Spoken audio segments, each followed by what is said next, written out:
Hi ಎಲ್ರಿಗೂ. ಇವತ್ತು ಬಲಿತ ಬೆಂಡೆಕಾಯಿಯಿಂದ ಪಕೋಡ ಅಥವಾ ಬಜೆ ಹೇಗೆ ಮಾಡುವುದಂತ ನೋಡೋಣ.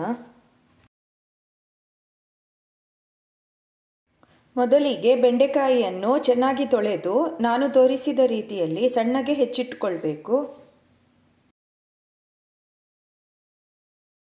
ಬೆಂಡೆಕಾಯಿ ಸರಿಯಾಗಿ ಬಲಿತಿದ್ರೆ ಈ ಪಕೋಡ ತುಂಬ ಚೆನ್ನಾಗಿ ಬರ್ತದೆ.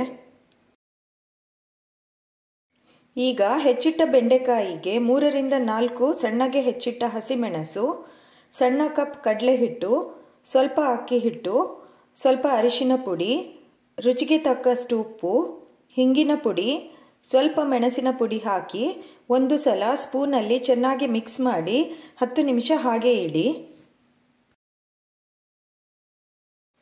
ಇದನ್ನು ಊಟದ ಜೊತೆಗೆ ಮಾಡಬೇಕಂತ ಏನಿಲ್ಲ, ಸಂಜೆ ಟೀ ಟೈಮಲ್ಲಿ ಕೂಡ ಮಾಡಿದರೆ ತಿನ್ನಲಿಕ್ಕೆ ತುಂಬ ಚೆನ್ನಾಗಿರ್ತದೆ.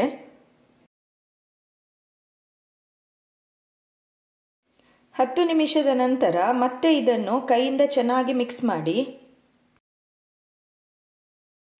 ಬೆಂಡೆಕಾಯಿ ಉಪ್ಪು ಹಾಕಿದ ನಂತರ ಸ್ವಲ್ಪ ನೀರಿನ ಅಂಶ ಬಿಡ್ತದೆ, ಆದರೂ ಸ್ವಲ್ಪ ನೀರನ್ನು ಹಾಕಬೇಕಾಗ್ತದೆ. ಹೀಗೆ ಸ್ವಲ್ಪ ಸ್ವಲ್ಪ ನೀರನ್ನು ಹಾಕ್ತಾ ಇದನ್ನು ಪಕೋಡ ಹಿಟ್ಟಿನ ಹದಕ್ಕೆ ಕಲಸಿಟ್ಕೊಳ್ಬೇಕು. ಉಪ್ಪು ಖಾರ ಏನಾದರೂ ಕಮ್ಮಿ ಆಗಿದ್ರೆ ಈ ಟೈಮ್ನಲ್ಲಿ ಸೇರಿಸಬಹುದು. ಈಗ ಎಣ್ಣೆ ಇಲ್ಲಿ ಬಿಸಿಯಾಗಿದೆ, ಸ್ವಲ್ಪ ಸ್ವಲ್ಪ ಹಿಟ್ಟನ್ನು ತೆಗೆದು ಎಣ್ಣೆಗೆ ಹಾಕಿ ಫ್ರೈ ಮಾಡಬೇಕು. ಇದನ್ನು ಹಾಕಿದ ತಕ್ಷಣ ಮಿಕ್ಸ್ ಮಾಡಲಿಕ್ಕೆ ಹೋಗಬೇಡಿ, 2 ನಿಮಿಷ ಬಿಟ್ಟು ಇದನ್ನು ತಿರುವಿ ಹಾಕಿ ಫ್ರೈ ಮಾಡಿ. ಇದು ಗರಿಗರಿಯಾಗಿ ತಿನ್ನಲಿಕ್ಕೆ ತುಂಬ ಟೇಸ್ಟಿಯಾಗಿರ್ತದೆ.